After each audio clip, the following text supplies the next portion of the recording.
The patience we preach but never practice. Amanda and Paul were more than just classmates. They were a team, a bond forged in the crucible of hardship. Both came from humble homes, surviving on tight budgets and shared struggles. Though Paul was in his final year and Amanda a year behind, they took the same course and studied together often, pushing each other toward a future they both dreamed of, better lives for their families. Paul was brilliant, humble, and always willing to help. Amanda was driven, smart, and deeply passionate. Their friendship blossomed quietly, rooted in mutual respect and shared values. But life has a way of testing even the purest connections. One rainy afternoon, Amanda's world was shaken. Her mother called, her voice trembling. "Amanda, your father collapsed. He needs urgent surgery. The doctors won't begin without a deposit." Amanda's heart raced. She had just paid for handouts and hadn't been paid for her part-time job at the cafe. She checked her bank app, barely enough for transport, let alone hospital bills. She called Paul, trying to hold her voice steady. "Paul, my dad, he's very sick. They need a deposit. I don't know what to do." Paul didn't hesitate. "How much do they need?" he asked. When she told him, he went silent for a moment. Then, "Let me see what I can do." Paul looked around his tiny room.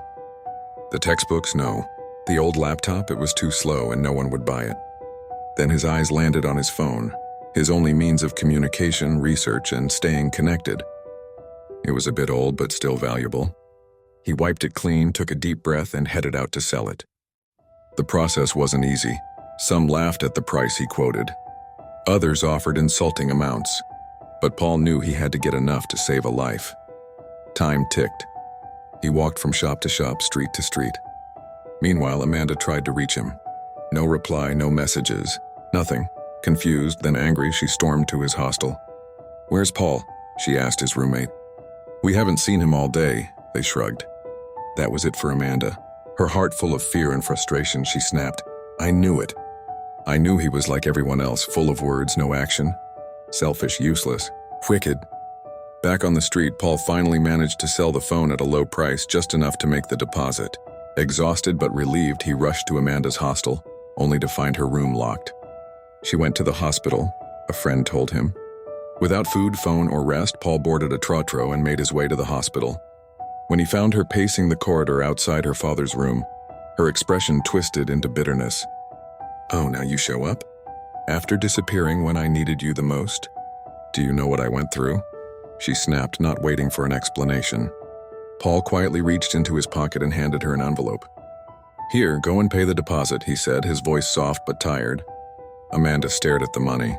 Her breath caught. Her anger began to melt as the truth slowly hit her. "Wait, how did you—" "I sold my phone," Paul said. "It took a while to find the right buyer. I wanted to make sure it was enough." Her eyes filled with tears. Guilt slammed into her chest. She had judged him without asking, condemned him without waiting, spoken words she couldn't take back. "Paul, I'm so sorry, I thought you—" "It's okay," he interrupted gently. "But this is what I've learned. We all talk about patience, yet until it's our turn to practice it." Amanda stood frozen as Paul turned and walked away, leaving behind more than money. He left a lesson etched in her heart forever. Moral: patience isn't just a virtue we admire in others, it's a discipline we must live, especially when emotions cloud the truth. Don't judge someone's silence until you know their struggle. Not all help comes wrapped in speed. Some come wrapped in sacrifice.